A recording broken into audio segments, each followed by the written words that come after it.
So I'm going to jump down to verse 25. It says, and all the congregation of Judah with the priests and the Levites and all the congregation that came out of Israel and the stranger that came out of the land of Israel and that dwelt in Judah rejoiced, so that there was great joy in Jerusalem, for since the time of Solomon the king of the son of David, king of Israel, there was not the like in Jerusalem. There hadn't been a Passover in that multitude in that time. Right? So let's move on to got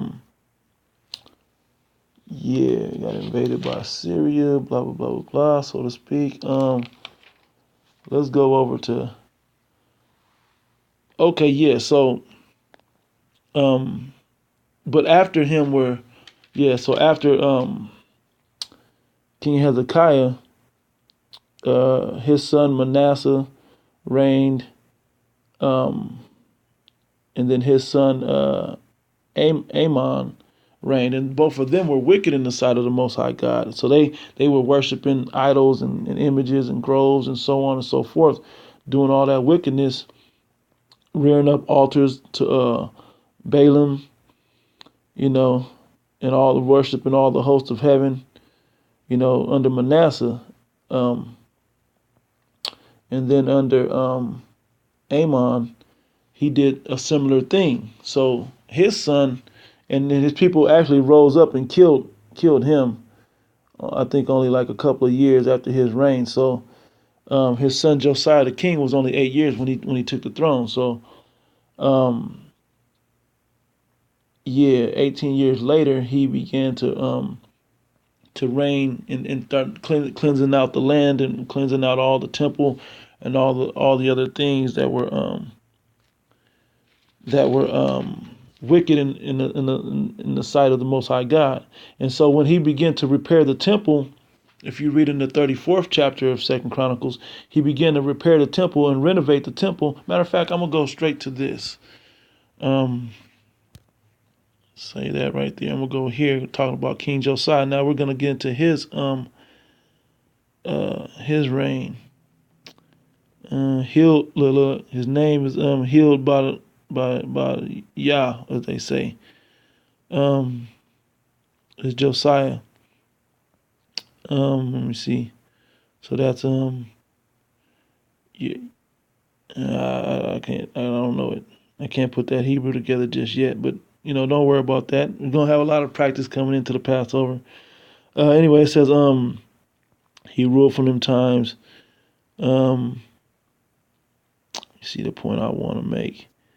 Yeah, he was redoing the temple. Yeah. Okay, according to the Hebrew Bible, KJV, in the 18th year of his rule, Josiah ordered the high priest Hilkiah,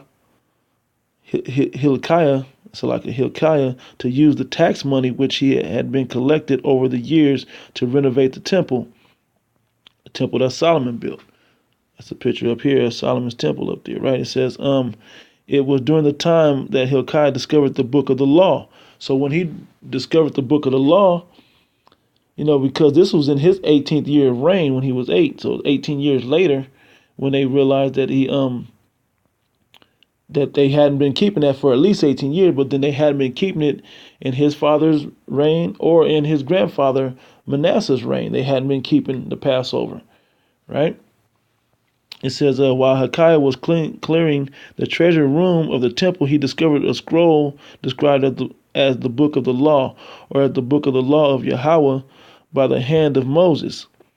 The phrase "the book of the Torah" or Torah in Kings 2:28 and 8 is identical to the phrase used in Joshua 1 and 8. Okay, yeah, so it's the same book.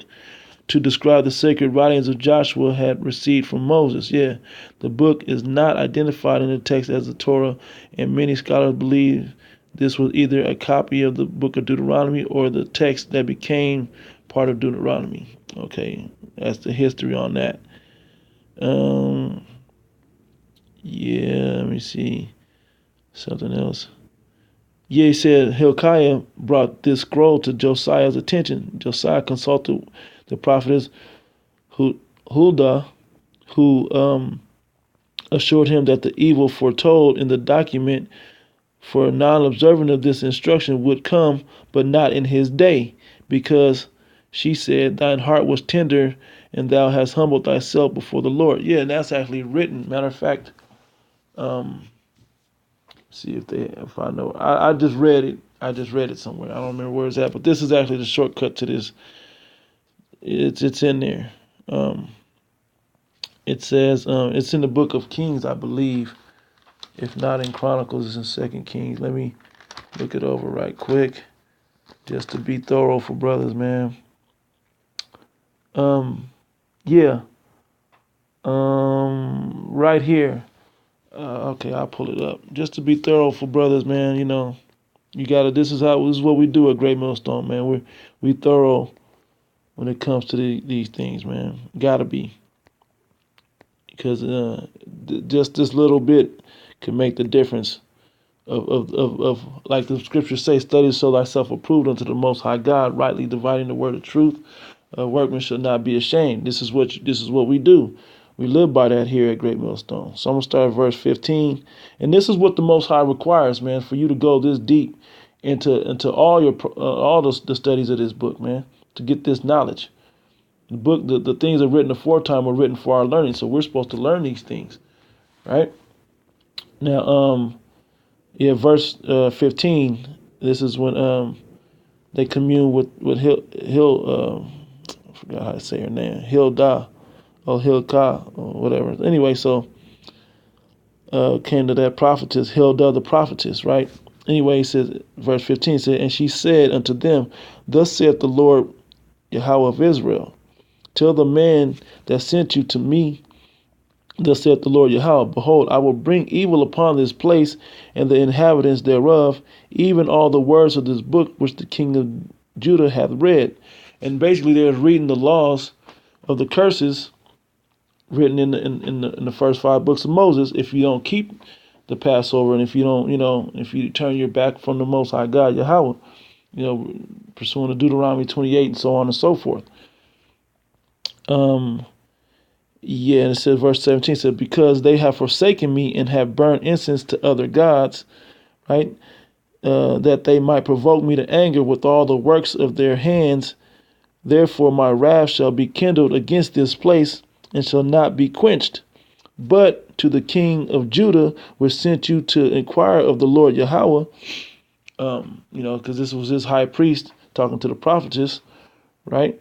It said, but the king of Judah, which has sent to inquire of the Most High, thus saith ye to him, thus saith the Lord power of Israel, as touching the words which thou hast heard, because thine heart was tender, and thou hast humbled thyself before the Lord Yahweh.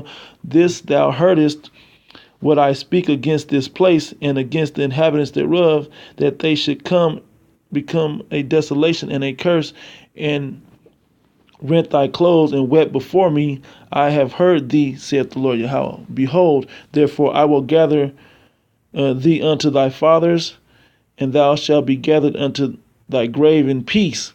Meaning, when you die, you're gonna die in peace, right?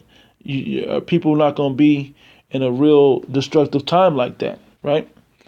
And the way it actually played out was he actually was killed in battle, but trying to come up against Egypt and the Assyrians and so on and so forth. Anyway, it says, and thine eyes shall not see all the evil which I will bring upon this place.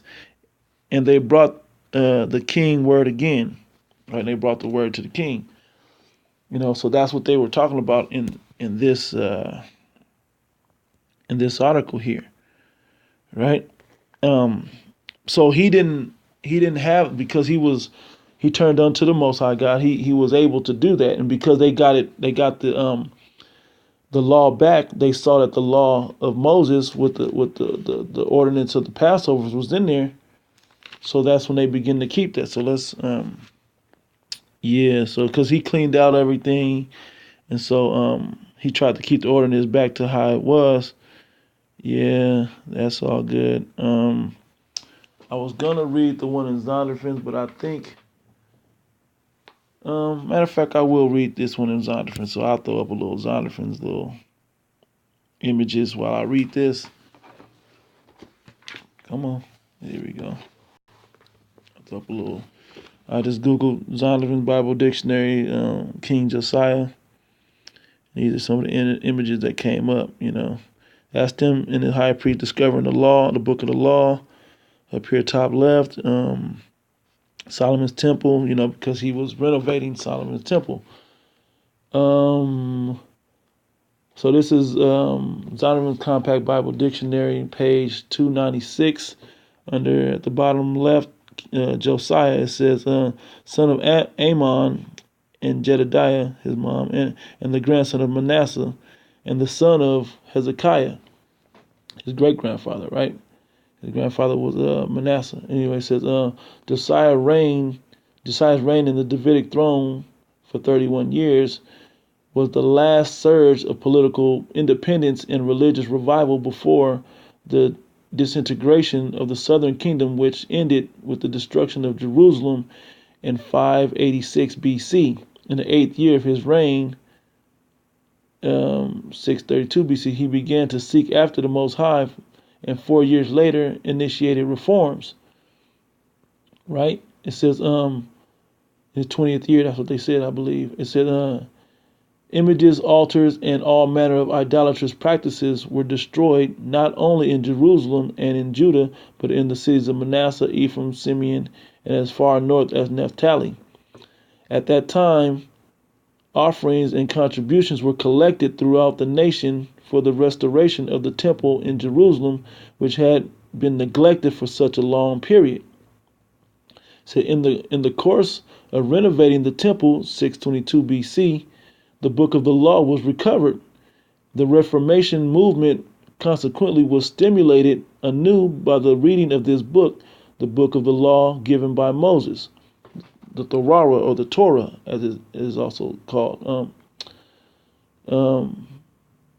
It says, with the king himself leading the Reformation movement, changes in the personnel occurred. Priests serving by royal appointment of former kings and dedicated to idol worship were removed from office. Yeah, they were actually killed and burned when you read it actually in the scriptures. It says the religious climate established by Josiah must have provided favorable conditions for Jeremiah's ministry during the first 18 years of his ministry, 627 to 609 BC. In 609 BC, Josiah's leadership was abruptly ended in an effort to interfere with Necho's plan to aid the Assyrians. Josiah was fatally wounded at Megiddo, right? Project Megiddo. National and religious hopes vanished with the funeral at this 39-year-old king, so that all Judah had reason to join Jeremiah in lamenting for Josiah. So that was that. But so all of this ties in because going into the 35th chapter of Chronicles, this all ties in because the Passover was so glorious because he just found the book of the law. You know, so he's trying to restore that ordinance back to the children of Israel, right? And this act, and I'm gonna read it in the second book of Chronicles, and I'm gonna read it in the first book of Esdras. Right? So 35:1 said, moreover, Josiah kept a Passover unto the Lord Yahweh in Jerusalem, and they killed the Passover on the 14th day of the first month. So it's back to his regular ordinance, right? Let me see. Yeah, the way it was supposed to be. Let me see what else. Verse 13. Yeah, because everything he held it to the standard of the law of Moses. It said, verse 13, and they roasted the Passover with fire according to the ordinance, but the other holy offerings saw they in pots and cauldrons and in pans, and divided them speedily among the people. Yeah, because it was actually a more glorious thing. He made it bigger than the direct ordinance that Moses kept, similar to his great grandfather Hezekiah kept, but not on that such high level. But it was still great. It was still greater than the regular ordinance of the Passover. But when you go to these other groups, IUIC, ICGJC, ISUPK inviting whoever the hell they want to invite to these things. That's not how this is supposed to go. You know, you're not, because we're not in that same time. Because even though they were in and my point to make this was that even though they were in tribute to the king of Assyria, they were not in captivity unto Assyria. Now the northern kingdom was, but the southern kingdom of Judah, they were not in captivity under the Assyrians, like literally in bondage with them, like we are today in this time. So this isn't a time to have a glorious Passover. You know, this isn't that time. This is the time to keep that ordinance, because there's a great and dreadful day coming ahead of us. You know, that's the point. You guys got to understand in these other groups that this ain't time for a glorious Passover. We'll get that glorious Passover once the new Passover comes in. You know, once we get out of this place and all the great death runs through all the land and the 2/3 are killed, because 2/3 of our nation is going to be killed also. You know, that's another thing of this, man. 2/3 of our people are going to be killed. That's nothing to be celebrating about. To letting non-believers into this thing, because those non-believers that eat the Passover unworthily, they're going to be killed, man. You know, for doing that, and for even trying, and you're going to be judged in some sort of way for inviting those people in, because the scriptures don't condone that, right? So I'm gonna jump down to verse verse 16, 2 Chronicles 35:16. So all the service of the Lord Yahweh was prepared the same day to keep the Passover and to offer burnt offerings upon the altar of the Lord Yahweh, according to the commandment of King Josiah. And the children of Israel that were present kept the Passover at that time and the feast of unleavened bread 7 days. Even though Hezekiah had 114 days, King Josiah kept it by the ordinance of Moses for 7 days. He just went a little above and beyond, you know. And because the prophetess Huldah had prophesied that because he was tender unto the Lord Yahweh, that he would see peace in his days. He wouldn't see the captivity of his people in those days, right? Verse 18, it said, and there was no Passover like that to keep. So like it says, and there was no Passover like to that kept in Israel, from the days of Samuel the prophet, neither did all the kings of Israel keep such a Passover as Josiah kept, and the priests and the Levites and all Judah and Israel that were present, and the inhabitants of Jerusalem. Yeah. In the 18th year of the reign of Josiah was the Passover kept, in that 18th year. Yeah, so we're going to go now unto First Esdras. So let's go on to First Esdras, because this is that same Passover, but it goes a little more in, if I remember. Yeah, book of First Esdras, chapter 1, verse 1, it says, and Josias in the Greek, Josiah held the feast of the Passover in Jerusalem unto the Lord Yahweh, and offered the Passover 14 days of the first month. He said, having set the priests according to their daily courses, being arrayed in long garments in the temple of the Lord.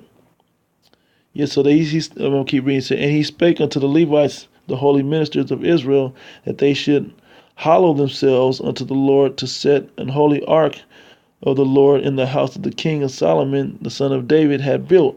So as they were renovating the temple, they found a law, and so now they can keep that Passover again. Let me jump down.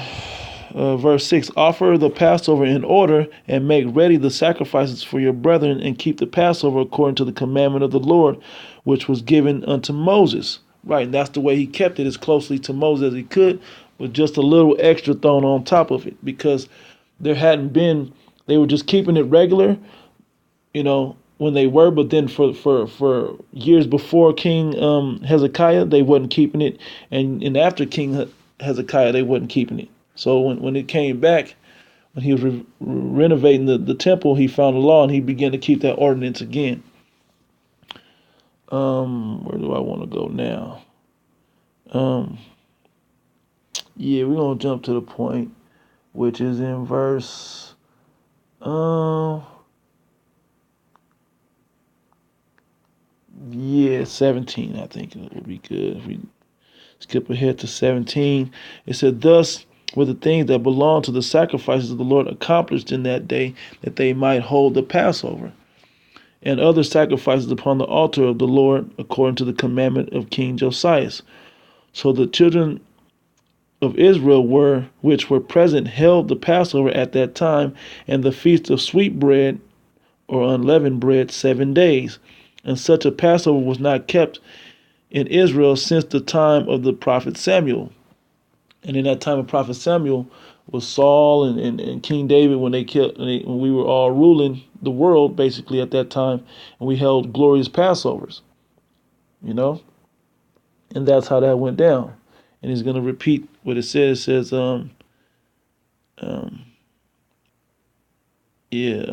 yea, all the kings of Israel held not such a Passover as Josiah, and the priests and the Levites and the Jews held with all Israel that were found dwelling at Jerusalem.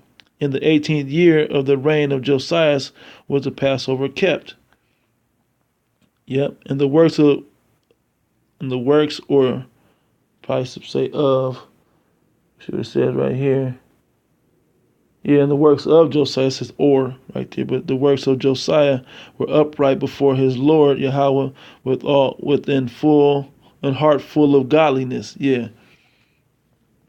Yeah, so that's why they held that Passover in such high regard, because it was they hadn't kept that in such a time, but that's not the same time that we're in, because right after that, right after he died, after King Josiah died, is when Babylon came in and took over Jerusalem, and they destroyed the temples, and that's when they came in with Nebuchadnezzar. And a matter of fact, I'm gonna go to that, and that's what's coming. They're about to come in and destroy you, Negro, Latinos, and Native Americans, man. The king of Babylon is about to come in with a flood and destroy you, man. The Pharaoh, the king of Egypt, all the analogies that you make with this place called America, he's about to come in and destroy you people, man. Even unto those Israelites that are upon the other parts of the world, scattered throughout the four corners of the world. Man, this man's about to come and destroy you people, man. Where are we at? Yeah, so it was his son Joahaz, and then Jehoiakim, and Jehoiachin, and Zedekiah. And Zedekiah rebelled. I'm gonna start up at 11. Because now that King Hosea was dead, these other kings rose up.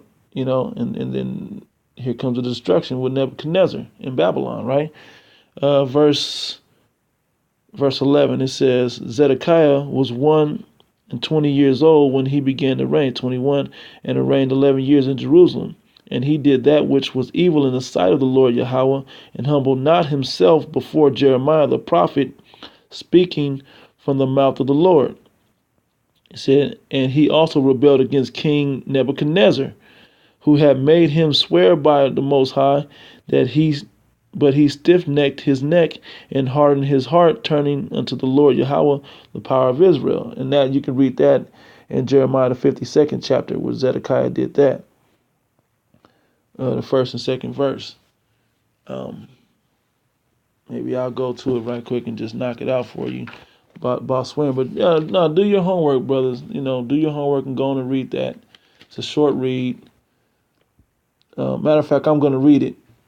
I'm on it anyway. So it says,